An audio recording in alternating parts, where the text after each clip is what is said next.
السلام علیکم دوستو، یہ آج کی ویڈیو میری ان لوگوں کے لیے ہے جو نیا جنہوں نے کاروبار سٹارٹ کیا اور کہتے ہیں کاروبار نہیں چل رہا، تو یہ ان کو ایک موٹیویشن دینے کے لیے میں ویڈیو بنا رہا ہوں۔ باقی اس کا مقصد یہ نہیں ہے کہ وہ مجھ سے شاید زیادہ جانتے ہوں گے، لیکن ان کے موٹیویشن کے لیے میں ایک ویڈیو بنا رہا ہوں کہ میں نے ایک بک میں سے لی ہے، وہ بک پڑھی ہے، اس میں اس سے کوٹ کر رہا ہوں یہاں پر، تاکہ لوگوں کو جو نیا کاروبار شروع کرنے والے ہیں ان کو موٹیویشن مل سکے، وہ گھبرائیں نہیں۔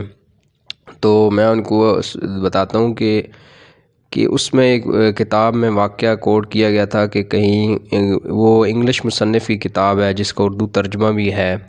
اس میں آپ پڑھ بھی سکتے ہیں۔ اس بک کا نام اردو میں وہ کامیابی کے نام سے جو ہے نا وہ اس کا ترجمہ ہوا ہے،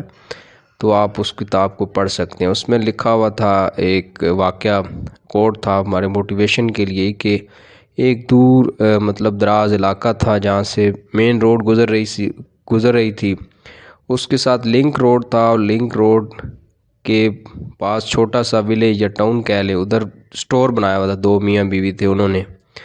تو ادھر کوئی جاتا نہیں تھا، ان کا سٹور کوئی خاص چل نہیں رہا تھا۔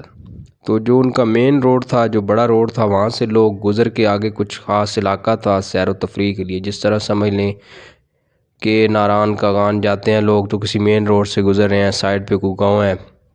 تو اس طرح ان کا گاؤں تھا، لیکن وہ سیرا ٹائپ علاقہ تھا، لوگ وہاں پہ وزٹ کرنے جاتے تھے، سائٹس وغیرہ دیکھنے جاتے تھے۔ تو وہ کافی عرصہ محنت کرتے رہے، لیکن کوئی ان کو خاص اس کا رزلٹ نہیں ملا۔ تو ان کے دماغ میں ایک آئیڈیا آیا کہ وہاں پہ لوگ آتے تھے دور دراز سے، کوئی راستے میں دکان نہیں، سٹور نہیں، تو لوگوں کو پیاس لگی ہوئی ہوتی تھی، پانی نہیں ہوتا تھا، گرم علاقہ تھا، تو انہوں نے مین جو وہ ان کا لنک روڈ جب یہاں اس کے ساتھ ملتا تھا مین روڈ کے ساتھ، وہاں پہ انہوں نے بورڈ لگا دیا کہ یہ اس ٹاؤن میں فلاں سٹور پر جو ہے نا ٹھنڈا پانی فری دیا جاتا ہے۔ تو اس بورڈ لگانے کا ان کو یہ فائدہ ہوا کہ لوگ پانی لینے کے بہانے ادھر جاتے تھے، جب بھی کوئی گزرتا تھا پانی کی اسے ضرورت ہوتی تھی وہ اس سائڈ پہ جاتا تھا،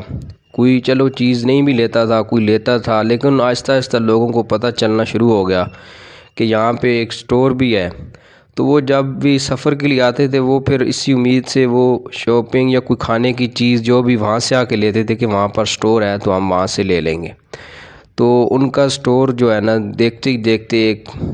صحیح جو بڑا سٹور جس طرح چلتا ہے اس طرح وہ چل پڑا، اور ان کی آمدنی بھی کئی گنا بڑھ گئی۔ تو یہ ایک چھوٹی سی ترکیب تھی جو انہوں نے لگائی، اور انہوں نے ہار نہیں مانی، وہ پہلے کافی عرصہ کوشش کرتے رہے، لیکن آئیڈیا پہلے بھی انہوں نے آزمائے ہوں گے، لیکن ایک آئیڈیا ان کے کام آ گیا۔ تو آپ بھی جب کوئی کاروبار شروع کرتے ہیں تو جلد بازی نہیں کرنی، فوراً ہار نہیں مان جانی۔ پہلی بات ہے کاروبار شروع تب کرنا چاہیے جب آپ کچھ عرصہ خود جو ہے اس کو چلا سکیں، یہ نہیں کہ آپ پہلے دن ہی کہیں کہ میں اس میں سے لاکھوں کماؤں گا، ایسے نہیں ہوتا۔ تو آپ کو چاہیے کہ اگر آپ کاروبار کر رہے ہیں تو پھر ڈٹ جائیں، پھر اس کو چلانے کی کوشش کریں، جلدی ہار نہ مانیں۔ تو امید ہے آپ کو ویڈیو پسند آئی ہوگی، یہ آپ کی موٹیویشن کے لیے بنائی ہے جو لوگ نیا کاروبار شروع کرنا چاہ رہے ہیں یا جو کر چکے ہیں اور وہ دل میں ہار ماننے والے ہیں، مان رہے ہیں یا مان گئے ہیں کہ نہیں اب نہیں چلے گا، تو ان کے لیے ہے کہ نہیں، ہار نہیں مانیں، تو آپ کوشش کریں، انشاءاللہ چلے گا آپ کا کاروبار۔ امید ہے آپ کو ویڈیو پسند آئی ہوگی، میرے چینل کو لائک کریں، شیئر کریں اور سبسکرائب کریں۔